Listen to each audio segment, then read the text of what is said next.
By now you've probably used integrals to calculate area under a curve and volume of an object that's a 3D object that's been created by taking a curve or a line and rotating it around an axis, and then also using an integral to calculate arc length. For each of those, you first approximated the quantity that you wanted to get the exact value of using pieces. So for area, we did it with these rectangles.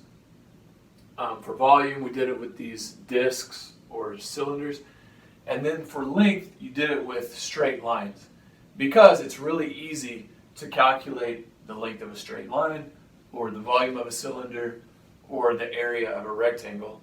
And if you use those objects, you can get better and better approximations as you use more and more pieces that are thinner and thinner. And when you write down your approximation, you can write it as some function times a change in the x value. So for example, up here it was really easy. Your areas that you're adding up for each rectangle are just your height of the rectangle times the width. So the height is the y value, which I have represented as f of x, this purple line, times the width is delta x. That delta x shrinks down to 0 as you use more and more rectangles. So when you take the limit as change in x goes to 0 of these approximations that keep getting better and better, what pops out is the integral from a to b of just this function that's being multiplied times the delta x there.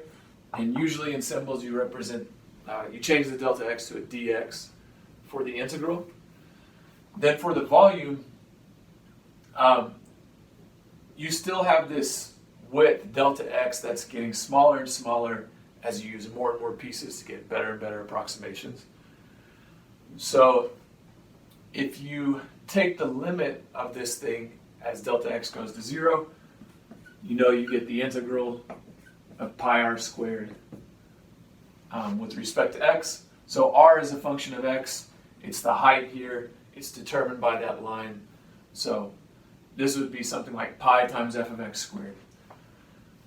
In this case, the purple function that you're integrating is representing the area of the face of one of those discs geometrically.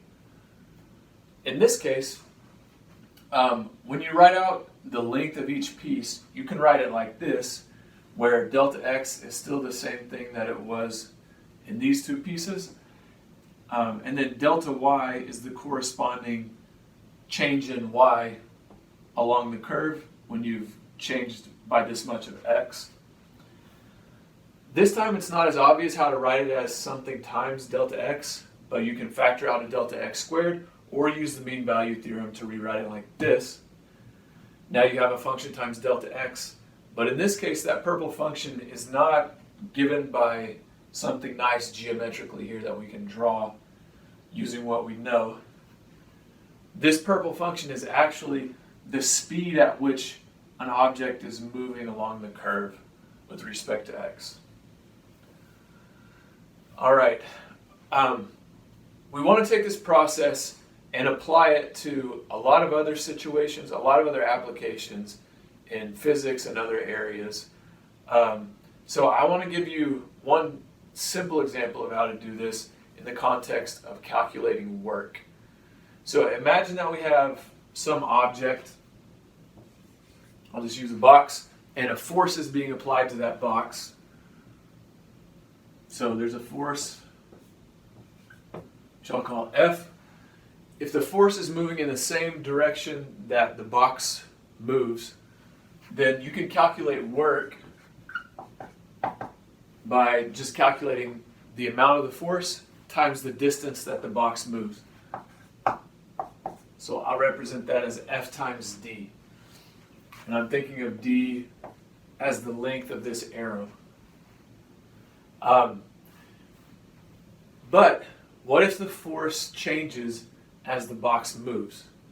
So maybe what if the force starts out gentle and then increasingly, or as it moves forward, the force gets stronger? Then the force, if we think of this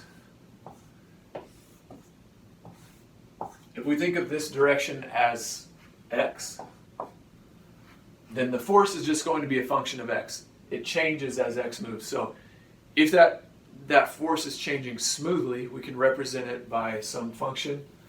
So maybe it's a simple function like x squared. Then we could graph the function. It would be y equals f of x. And we could approximate the total amount of work being done by breaking this thing up into pieces, this distance. And then for each piece, you could grab the force like somewhere along the piece, maybe at the beginning for each piece, and just calculate force times distance for each of those and add them all up. And distance, notice, I can represent as delta x, because as I use more and more pieces, that's going to get smaller and smaller. So force times distance, I could represent that way.